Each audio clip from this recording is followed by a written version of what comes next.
네, 안녕하세요. 단발머리 남교사입니다. 오늘은 제가 국비 유학생 자기소개서를 어떻게 쓰는지에 대해서 여러분들에게 같이 나누고자 이렇게 영상을 찍었습니다. 그럼 제가 어떻게 국비 유학생 자기소개서를 쓰면 좋을지 같이 한번 시작을 해볼게요. 우선 제목은 국비 유학생 자기소개서 뽀개기입니다. 네, 뽀개기라는 말이 참 우스운데 여러분들에게 좀 더 쉽게 다가가기 위해서 이러한 제목을 한번 써봤습니다. 그래서 여기 밑에 내가 누구인지 가장 잘 드러날 수 있도록 써보세요 라고 되어 있는데, 이게 무슨 말이냐, 아마 자소설 하시는 분들이 많을 거예요. 그리고 저 같은 경우에는 가식적인 말로 제 자신을 포장하는 것이 다른 사람들에게 진심으로 다가가지 않을 것 같아가지고 그냥 저 같은 경우에는 제 자신을 솔직하게 드러내는 방식으로 썼습니다. 그래서 저 같은 경우에는 엄청난 스펙이 있는 것도 아니에요. 제가 학부생이고 교대생이기 때문에 다른 대학생들이 가지고 있을 수도 있는 논문, 이러한 실적이 전혀 없고, 그리고 공모전 이러한 것도 전혀 자기소개서에 들어가 있지 않아요. 저 같은 경우에는 제가 4년 동안 보고 느끼고 직접 공부하고 경험하고 이러한 것들을 토대로 자기소개서를 작성했으니까 고스펙 분들 같은 경우는 저와 다른 이야기가 펼쳐질 거라고 생각을 합니다. 하지만 저처럼 고스펙이 아니라 그냥 대학 생활을 열심히 했고 내가 진정으로 원하는 것이 공부인 사람들 같은 경우에는 제 자기소개서 영상이 도움이 될 거라고 생각을 합니다. 그러면 오늘의 정보 안내는 자기소개서의 양식 그리고 자기소개서의 내용입니다. 우선 첫 번째, 자기소개서 양식은 어떻게 될까? 이거 같은 경우에는 많은 국비 유학생 준비하시는 분들께서 고민이 있을 거라고 생각을 합니다. 왜냐하면 다른 자기소개서 같은 경우에는 질문이나 형식이 주어져 있어요. 하지만 국비 유학생 같은 경우에는 형식이 정해져 있지 않고 단지 모집 공고에 이쪽 인의 작성이라고만 적혀 있습니다. 그럼 어떻게 해야 되지? 폰트는 어떻게 해야 되지? 글자 크기는 어떻게 해야 되지? 혹시 자기소개서 양식을 좀 더 넓혀도 되나? 라는 고민을 많이 할 거예요. 저 같은 경우에도 그랬어요. 그래서 저 같은 경우에는 우선 네이버를 통해서 많이 찾아봤어요. 어떻게 다른 사람들은 자기소개서를 썼는지. 그래서 제가 찾아본 게, 지금은 운영하고 있지 않지만 국립국제교육원에서 국비 유학생을 희망하는 학생들을 대상으로, 희망하는 사람들을 대상으로 네이버 카페를 운영하고 있더라고요. 그래서 그 카페에 있는 게시글들을 살펴봤었을 때 양식에는 어떠한 제약이 없다는 것을 알 수가 있었습니다. 그리고 제가 면접을 준비하면서 1차를 준비하는 다른 분의 국비 유학생 자기소개서를 볼 수가 있었어요. 그런데 저랑 너무나도 다른 거예요. 저 같은 경우에는 글자 크기도 11포인트를 했고, 그리고 국립국제교육원에서 제시하는 양식이 너무 부족하다고 생각을 해서 저 같은 경우에는 위아래 양옆에 폭을 좁혀가지고 훨씬 더 많은 글자를 채울 수 있도록 양식을 수정하였습니다. 하지만 그분 같은 경우에는 국립국제교육원에서 제시하는 그 양식의 글자 크기 그대로를 적는 방식으로 자기소개서를 썼더라고요. 그리고 1차 역시도 합격을 하였습니다. 네, 그런 것을 봤었을 때 여러분들이 형식에는 너무 얽매이지 않아도 될 것 같아요. 그리고 여러분들이 생각을 했었을 때 자신의 자기소개서를 가장 잘 드러낼 수 있는 형식을 선택을 하는 게 좋지 않을까라는 생각입니다. 그리고 저 같은 경우에는 자기소개서를 이쪽 이내라고 하였지만 그 이쪽에서 완성된 한 편의 글을 작성을 한다기보다는 저는 3가지 글의 주제를 엮어서 하나의 자기소개서를 완성하였습니다. 예를 들어 저 같은 경우에는 학습 공동체화나 책과나 독일과나 이렇게 이 3가지 주제에 대한 저의 생각을 소개하는 자기소개서를 완성하였습니다. 그럼 무슨 내용으로 채워야 할까? 이것은 제 개인적인 자기소개서를 토대로 하고 있기 때문에 여러분들의 생각과 맞지 않을 수도 있어요. 그리고 아까도 말씀드렸다시피 저 같은 경우에는 이렇게 썼지만 다른 국비 유학생을 준비하시는 분 같은 경우에는 저와 다른 형식을 채택했음에도 불구하고 합격을 하였으니 제 자기소개서 형식과 내용이 정답이 아니라는 것을 말씀드리고 싶습니다. 가장 중요한 것은 여러분을 잘 드러낼 수 있는 형식과 내용을 채택하는 것입니다. 우선 제가 학습 공동체화나 책과나 그리고 독일과나 이렇게 제 자신을 이 세 가지 주제를 중심으로 소개했다고 아까도 말씀드렸는데요. 그럼 제가 어떻게 자기소개서를 이 세 가지 주제를 중심으로 녹여냈는지에 대해서 설명해 드리겠습니다. 네, 우선 제가 어떻게 자기소개서를 썼는지를 각 단락의 첫 문장을 소개해 드리면서 한번 같이 나누어 보도록 하겠습니다. 그럼 무슨 내용으로 채워야 할까요? 저는 학습 공동체, 책, 독일 이 세 가지를 바탕으로 제 자신을 소개할 수 있는 가장 중요한 내용들을 한번 적어 봤습니다. 네, 그러면 어떤 내용으로 자기소개서를 채워야 할까요? 저 같은 경우에는 학습 공동체, 책, 그리고 독일을 중심으로 제 자신을 가장 잘 드러낼 수 있는 활동과 배운 점, 느낀 점을 토대로 자기소개서를 작성하였습니다. 그럼 제가 어떻게 작성을 했는지 각 단락의 첫 번째 문장을 함께 소개하면서 그 이야기를 들려드리도록 하겠습니다. 우선 저는 자기소개서의 첫 번째 문장을 저는 교사 전문성에 대해 연구하고 싶습니다 라고 글을 썼어요. 왜 이렇게 글을 썼냐면 제가 교대생이기도 했기 때문에 어떻게 하면 전문적인 교사가 될 수 있을까? 어떻게 하면 아이들에게 사랑을 받는 교사가 될 수 있을까? 어떻게 하면 아이들에게 도움이 될 수 있는 교사가 될 수 있을까? 라는 것이 제 대학교 생활 내내의 가장 큰 화두였습니다. 그렇기 때문에 어떻게 하면 좋은 교사를 양성할 수 있을까? 라는 것이 연구하고 싶은 분야였고, 그리고 무엇이 전문적인 교사인가? 어떠한 교사를 전문적인 교사라고 부를 수 있을까? 라는 것이 제 관심사였습니다. 그래서 저 같은 경우에는 제가 연구하고 싶은 분야를 토대로 제 자신을 가장 잘 드러낼 수 있다고 생각을 하여서 이렇게 첫 문장을 작성하였습니다. 그리고 두 번째 문단의 첫 번째 줄 같은 경우에는 입시 교육에선 제 앞에 몇 명이 있는지에 따라서 입시의 결과가 달라질 수 있기 때문에 저는 주변의 학생들을 경쟁자로만 인식했습니다. 이것은 첫 번째 문단에 제가 교사 전문성을 언급함과 동시에 학습 공동체의 중요성과 학습 공동체의 강점에 대해서 소개를 했어요. 그리고 저는 이것을 대학 생활에서 알게 되었고 이것의 중요성을 대학 생활 내내 깨닫고 실천하였으며, 하지만 이것은 제 학창시절, 제 중고등학교 시절에는 전혀 볼 수 없었던 현상이었습니다. 그래서 저는 제가 중고등학교 때 이러한 학습 공동체를 운영을 했고 만약에 그들과 함께 공부를 했다면 경쟁자가 아니라 같은 동료로서 공부를 했다면 얼마나 좋았을까? 우리나라 교육은 왜 그것이 안 됐을까? 라는 의구심과 함께 글을 적었던 것 같아요. 그리고 세 번째는 저는 매 학기 친구들과 교육 프로젝트를 진행하며 학습 공동체의 매력에 빠지게 됐습니다. 이것은 저희 대학의 가장 큰 장점이라고 할 수 있는데요. 저희 대학 같은 경우에는 학생들의 자율학습 공동체 모임을 적극적으로 지지하는 편이에요. 스터디 모임도 있고 교육 프로젝트도 있고 다양한 프로젝트 모임을 학생들 자율적으로 꾸릴 수 있도록 학교에서 적극적인 지지를 해줍니다. 저는 이러한 프로그램들을 적극 활용하여 숲교육, 특수교육, 인권교육, 메이커스 교육 등 다양한 주제의 교육 프로젝트를 할 수 있었습니다. 그리고 그 과정을 통해서 저 같은 경우에는 정말 많은 현장의 교사들을 만날 수 있었어요. 그리고 그 현장의 교사들 같은 경우에는 자신들의 전문 분야를 적극 개발해서 그것들을 교육 현장에서 실천을 하고 있었고, 그 옆에는 항상 그들의 적극적인 지지를 해주는 동료가 있었습니다. 저는 그러한 모습을 통해서 자율적인 학습 공동체는 서로 사람들이 발전할 수 있도록 도와주고 그들이 훨씬 더 나아갈 수 있도록 끈끈한 역할을 해주는구나 라는 것을 깨닫게 되었습니다. 그래서 맨 마지막 문단의 가장 첫 번째 줄에는 자발적 학습 공동체는 단순 기계적 결합이 아니었습니다.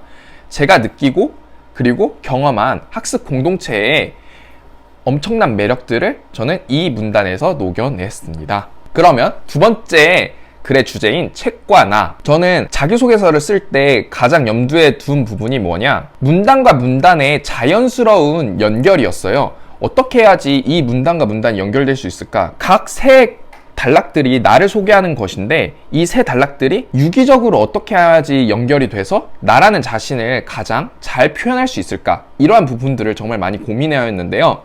그래서 두 번째 단락에서는 첫 번째 시작을 학습 공동체를 운영하면서 책은 저의 배움의 필수적인 존재가 되었습니다. 라는 문장을 서술하였습니다. 제가 왜 이렇게 서술하였냐면 저는 사실 대학 이전까지는 책을 혐오하는 학생이었어요. 하지만 대학생 때 학습 공동체를 경험을 하고 제 주변에 책을 좋아하고 그리고 책을 통해서 박식한 지식을 가지고 있는 친구들이 꽤 있었어요. 그래서 그 친구들을 보면서 아, 나도 책을 읽어야겠다. 아, 나도 책을 읽으면 저 친구처럼 박식한 사람이 될 수 있지 않을까? 라는 생각을 하게 되어서 저 같은 경우에는 늦게 책의 매력에 빠진 케이스입니다. 그래서 저는 그것들을 있는 그대로 솔직하게 적어내리려고 하였습니다. 그래서 학습 공동체를 통해서 제가 특수아동에 대한 교육 프로젝트를 진행을 하였었을 때 처음으로 책의 매력에 대해서 알게 되었는데 그것들을 자기소개서에 잘 녹여내려고 하였습니다. 그리고 두 번째는 책을 읽고 나누는 습관은 자연스레 글을 쓰는 습관으로 이루어졌습니다. 제가 이것을 쓴 이유는 제가 이 자기소개서를 쓰는 목적이 국비 유학생을 선발하는 거잖아요. 저 같은 경우에는 국비 유학생이라면 공부할 수 있는 역량이 갖춰진 학생을 선발해야 된다고 생각을 했어요. 그렇기 때문에 제가 책을 좋아하고 그리고 그 책을 통해서 글을 쓰는 것을 좋아한다라는 것을 어필하면 좋을 거라는 생각에 이러한 문장을 썼는데요. 저 같은 경우에는 책을 좋아하고 나서부터 블로그를 쓰게 되었습니다. 저 같은 경우에는 다른 분들은 모르겠지만 저는 책을 읽고 나면 기억을 잘 하지 못해요. 아무리 내가 많이 깨닫고 많이 배웠다는 책이라도 할지라도 기록을 하지 않으면 제 머릿속에는 남아있지 않더라고요. 그래서 나 이 책 읽었는데? 라고 했음에도 불구하고 제 머릿속에 남아있지 않고 다른 사람들이랑 이야기할 때에도 무슨 말을 해야 될지 모를 때가 많았어요. 하지만 글을 쓰고 나서부터는 제가 배운 것을 기록하고 제가 느끼고 경험한 것을 기록하고 나서부터는 나중에라도 제 글을 다시 한번 볼 수 있으니까 그리고 나중에 제가 글감을 찾을 때에도 제가 그 전에 썼던 글들을 토대로 또다시 쓸 수 있으니까 그러한 것들을 내가 실천하고 있다라는 것을 자기소개서에 녹여냈습니다. 그리고 마지막 문장에는 책을 통한 교육적 고찰을 통해 기존 교육이 가진 문제점을 인식할 수 있었습니다. 이게 뭐냐? 아마 이 영상을 보시는 분들은 공감하실 거예요. 우리나라의 교육, 과연 문제가 없을까요? 우리나라의 교육이 정말 많은 문제가 있습니다. 하지만 저 같은 경우에는 우리나라의 교육 문제가 단순히 입시 교육 문제다. 입시 교육이 가장 큰 문제다 라고만 생각을 했었어요. 하지만 책을 통해서 입시 교육뿐만 아니라 입시 교육 그 기저에 깔려있는 문제점들이 더 많은 것이 존재하고 더 깊은 문제가 있구나 라는 것을 깨닫게 되었고 그리고 저희가 바라보는 교육의 관점은 항상 주류의 관점이라는 것을 깨닫게 되었어요. 하지만 교육을 받고 교육을 실천하는 주체는 단순히 주류의 입장이 아니라 비주류의 입장도 있잖아요. 특수아동도 있을 수도 있고 성소수자도 있을 수도 있고 다문화 학생들도 있을 수 있고 우리의 교육의 대상이 되는 학생들은 비주류도 정말 많은데 하지만 우리 같은 경우에는 이러한 소수자에 대한 교육적인 지원이나 관심이 부족하다는 것을 저는 책을 통해서 깨달을 수 있었습니다. 그래서 그러한 제 깨달음과 배움을 이 자기소개서에 녹여냈습니다. 그리고 마지막으로 독일과 나는 제가 독일로 국비 유학생을 신청을 하였기 때문에 독일과 나의 연결고리를 드러내는 것이 좋다고 판단을 하였습니다. 그래서 제 첫 번째 문단은 헤르만 헤세는 대학 생활에서 만난 가장 소중한 존재입니다 라고 시작을 하였습니다.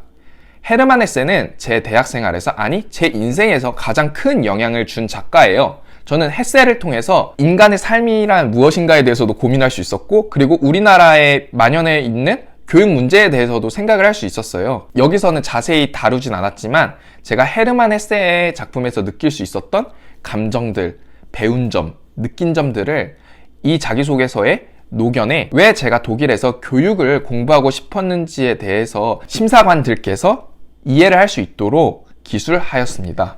그리고 두 번째 문장 같은 경우에는 독일에서 만난 교육적 사건들은 제가 독일에서 교육을 배울 수 있는 가능성을 보여줬습니다.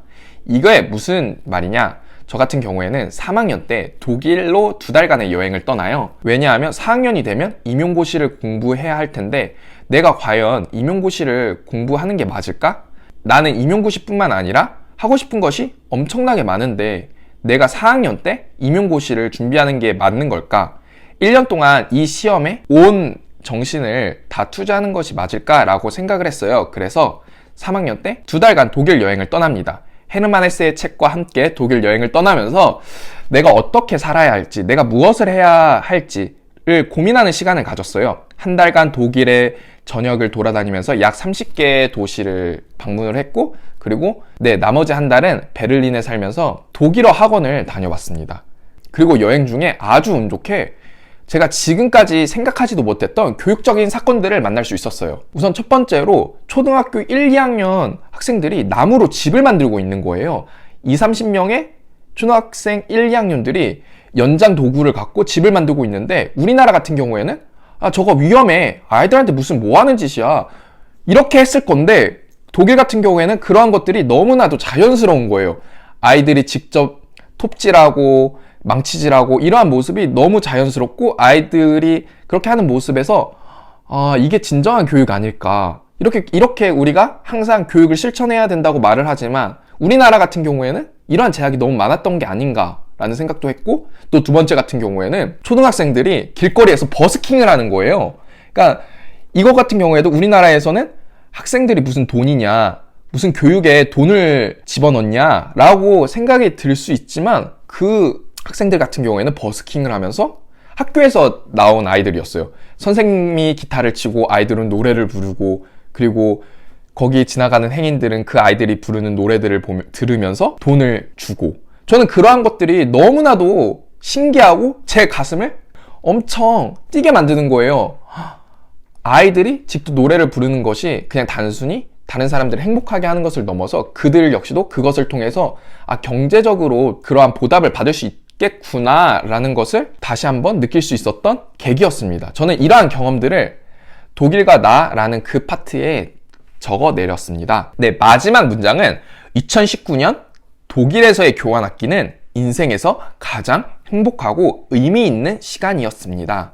저 같은 경우에는 2019년에 독일 교환학생을 보냈어요. 독일 교환학생을 보내면서 제가 아주 좋았던 게 뭐냐, 그 대학에 부탁을 해서 1년 동안 직접 초등학교를 방문해서 실습을 할 수 있었던 경험이었어요. 제가 그 대학의 예비교사들과 함께 실습을 진행하면서 우리나라의 초등교육 현장과 독일의 초등교육 현장이 엄청나게 다른 것을 알 수가 있었어요. 그러한 다른 점을 토대로 저는 약 40편의 글을 제 블로그에 연재했는데, 그러한 블로그에 연재한 경험과 그리고 제가 그러한 다른 경험을 통해서 느끼고 배운 것을 자기소개서에 녹여냈습니다. 이렇게 제 자기소개서를 분석을 해보았는데요. 아마 여러분들이 들으시기에 전혀 고스펙의 자기소개서가 아닐 거예요. 그리고 저거는 나도 할 수 있을 것 같은데? 라는 생각도 하실 거예요. 네, 맞습니다. 여러분들도 할 수 있고, 제 자기소개서가 엄청나게 화려한 것도 아니에요. 저 같은 경우에는 그냥 제가 대학 4년 동안 했던 것을 차곡차곡 모아뒀을 뿐이고, 그리고 그 배우고 느낀 점들을 다 날려버리지 않고 항상 기록했고, 그리고 그 기록한 것들을 토대로 자기소개서를 작성한 것일 뿐입니다. 엄청나게 화려한 수상 경력, 그리고 논문지 게재 이런 게 없어요. 하지만 저는 제 자기소개서가 그 심사관들에게 진심이 통했기 때문에 아주 운이 좋게 선발이 되었다고 생각을 합니다. 그렇기 때문에 여러분들 역시도 자신이 고스펙이 아니라고, 그리고 다른 사람이 보기에 별 볼 일 없다고 생각하지 마시고, 그리고 우선은 자신이 지금까지 했던 것들을 다 기록하고 모아두시는 것을 추천드립니다. 그리고 그러한 것들을 다 작성하기보다는 여러분들이 생각하시기에 국비 유학생으로서 갖춰야 할 덕목, 자질 이런 것들에 가장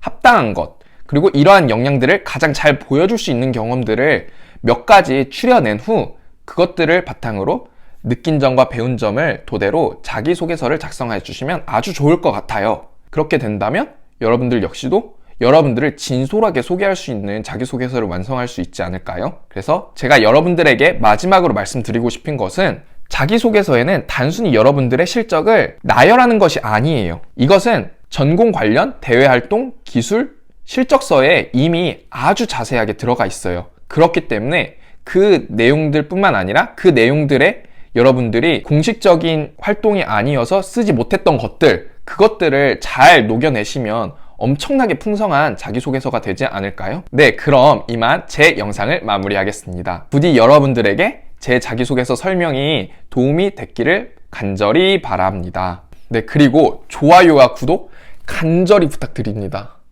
여러분들의 좋아요와 구독은 저에게 아주 큰 힘이 됩니다. 네, 감사합니다.